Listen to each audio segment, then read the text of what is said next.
행복한 교회 승리하는 성도 여러분, 예수 그리스도 안에서 십자가의 은혜를 생각하는 오늘이 되시기를 바랍니다. 하루에 성경 한 장 읽고 5분 메시지 듣고 그리고 30분 각자의 처소에서 기도하는 153 시간 세 번째 시즌 97번째 순서이고, 하나님께서 우리에게 선물로 주신 이날 3월 6일 월요일 순서입니다. 자, 오늘은 이사야 33장 6절 한 절만 읽고 33장을 나누도록 하겠습니다.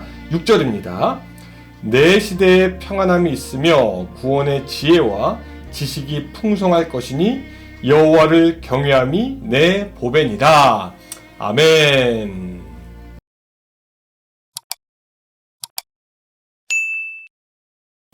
오늘 33장도 이사야서 일부에 해당하는 1장부터 35장까지 한 부분이고요.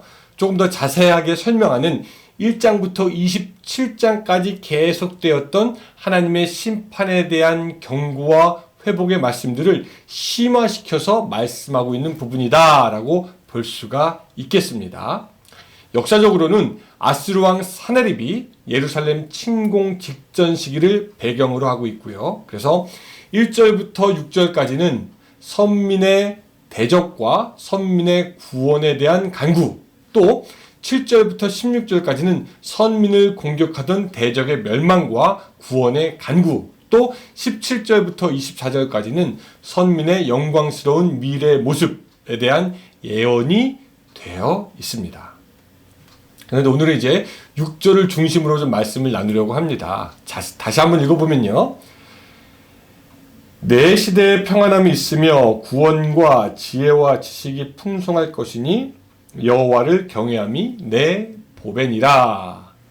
여러분, 이 말씀이 너무 좋지 않습니까? 저는 이 말씀을 여러분들이 좀 지금 외웠으면 좋겠어요. 내 시대에 평안함이 있으며 구원의 지혜와 지식이 풍성할 것이니 여호와를 경외함이 내 보배니라. 자, 이 말씀은 1차적으로 압제하던 아수르를 퇴치하고 난 후에 히스기야 시대의 남유다 사회의 특징을 이야기한 것입니다. 그 히스기야 시대에 이스라엘은 다시 한번 번영하는 시대를 맞게 되죠. 그리고 이 말씀은 장차 하나님이 또한 하나님의 나라가 임할 때 우리 모든 백성들에게 이루어질 약속에 대해서 말씀하고 있습니다. 또 개인적으로도 저는 이 말씀을 좋아해가지고 항상 기억하고 다니긴 합니다. 이 본문의 말씀을 세 가지로 좀 나누어서 생각했으면 좋겠어요. 먼저 내 시대에 평안함이 있을 것이라는 말씀입니다. 우리 인생은 편함과 평안을 찾습니다. 이 두 가지가 다 필요해요. 그런데 우리의 인간의 힘으로 찾을 수 있는 것은 편안함뿐입니다. 우리의 인간의 돈으로는 조금 더 편안한 삶을 누릴 수가 있죠. 조금 더 가지고 조금 더 좋은 것으로 누리면서 그만큼 편해질 수 있습니다. 그런데 평안은요, 우리의 힘으로는 도무지 가질 수가 없습니다. 돈을 주고 평안을 살 수 있느냐? 살 수 없지요. 한국의 이야기이긴 하지만 높은 위치에 있는 사람이나 높은 인기를 누리고 있는 사람들 중에 프로포폴을 맞는 사람들이 많다. 그래서 그것이 사회적 문제다. 그런 뉴스가 있었습니다. 그거 맞으면은 환각 효과를 보기도 하고 잠을 푹 자서 피로가 가시기도 하고 기분도 좋아진다. 그런 얘기들을 하죠. 이 맞는 사람들은요, 자기의 현실 생활이 편안할 겁니다. 좋은 곳, 좋은 음식, 편안하죠. 그러나 어쩌면은 평안함을 누릴 수가 없기에 무엇인가 인위적으로, 심지어 중독적인 것을 통해서 마음의 평안함을 찾으려 한다라고 하는 거죠. 하지만 약물로는 진정한 평안함을 찾을 수는 없습니다. 아니, 약물 이외의 어떤 것도 마찬가지죠. 왜? 진정한 평안과 안식은 바로 하나님으로부터 나오기 때문입니다.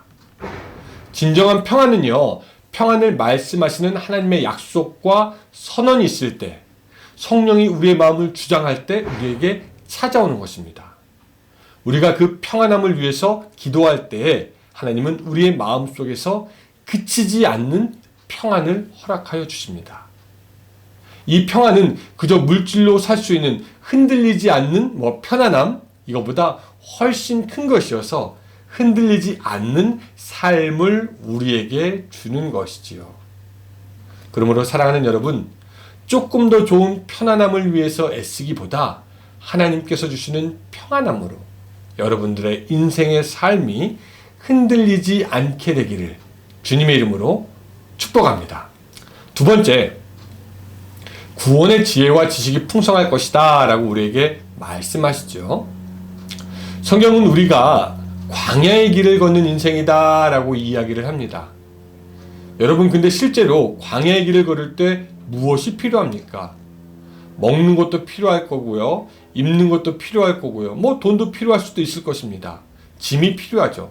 그런데 재미가 있는 것은 우리가 그런 것들을 무한정 가지고 갈 수는 없다라는 것입니다.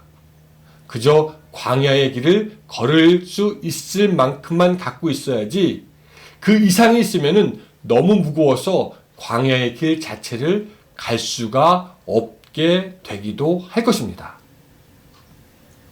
그런데 그거 말고, 짐이 되는 거 말고 광야를 지나 목적지가 어딘지 아는 그런 지식들, 또 광야를 내가 왜 가야 하는지 그것을 아는 그 의미를 아는 지혜들, 그리고 광야가 어떤 것인가에 대한 그런 지식들은 우리에게 있으면 있을수록 유리합니다. 왜? 목적지, 의미, 광야에 대한 지식이 우리를 더욱더 바른 길로 인도할 수 있기 때문이죠. 그런데 이 사람들은 재밌는 게 하나님께 구하는 게 뭐냐면요, 보통 짐이 되는 것을 구합니다. 더 먹을 것, 더 입을 것, 더 쉴 것, 더 쓸 것, 이런 것들은 광야의 발걸음을 때로 우리에게 그저 무겁게 할 뿐이고 우리가 앞으로 나가고 걷지 못하게 합니다. 그래서 여러분, 오늘 우리들에게 풍성해야 될 것은 광야를 건널 때 필요한 짐이라기보다는 광야 인생길의 목적인 그 구원이 풍성해져야 되고요. 광야의 의미를 아는 지혜가 풍성해져야 되고요. 광야에 대해서 아는 지식이 풍성해져야 됩니다. 사랑하는 여러분들이 다른 것에 풍성한 것이 아니라 광야의 여행길에 필요한 구원과 지혜와 지식이 풍성해지기를 주님의 이름으로 축복합니다. 또 세 번째, 본문은요, 우리가 추구해야 할 것이 무엇인지 말씀해 주고 있습니다. 무엇입니까? 보배입니다. 근데 그 보배가 무엇이라고 성경에서 말씀하고 있습니까? 여호와를 경외하는 것이 너의 보배다라고 이렇게 말씀하고 있죠. 여호와를 경외하는 것은 하나님과 바른 관계를 맺어간다라는 것입니다. 하나님을 하나님으로 인정한다는 것이죠. 꼬리가 머리에게 나를 따르라라는 것이 아니라 꼬리가 머리를 머리로 인정해서 따라간다라는 것입니다. 그래서 경외하는 것은요, 그냥 단순히 하나님을 무서워하는 것, 이것이 아니라 하나님의 성품과 위대함으로 인해서 그분의 머리 대심에 고개를 숙이는 것이고 하나님을 인정하며 하나님과 바른 관계를 가지고 가는 것이 바로 하나님을 경외하는 것이고요. 그렇게 바른 관계를 가질 때 우리의 인생도 열리기 시작합니다. 사랑하는 성도 여러분, 오늘 하루 살아가시면서 여러분들은 무엇을 찾으시겠습니까? 흔들리지 않은 편안함이 아니라 흔들리지 않은 인생의 평안함, 그렇죠? 광야의 짐이 아닌 구원, 지혜, 지식, 또 가장 귀한 보배되는 여호와를 경외하는 것을 추구하고 구하면서 이번 주 한 주도 살아가시는 여러분들이 되시기를 주님의 이름으로 축복합니다. 기도하겠습니다. 사랑의 하나님 아버지, 오늘 우리가 인생길 살아가면서 우리에게 필요한 것이 무엇인지 다시 한번 생각하여 봅니다. 하나님을 먼저 구할 수 있도록 주여 도와주시옵소서. 여호와를 경외할 수 있도록 주여 도와주시옵소서. 구원의 지혜와 지식이 풍성하도록 주여 도와주셔서 우리들의 삶이 비록 메마른 광야의 삶을 걷는 것 같을지라도 하나님과 동행함으로 승리하며 풍성한 열매 맺을 수 있도록 도와주시옵소서. 예수님의 이름으로 기도드리옵나이다. 아멘. 네, 여러분 오늘도 함께 해주셔서 감사하고요. 이번 일주일도 주님의 능력으로 승리하는 일주일이 되시기 바랍니다. 안녕히 계세요.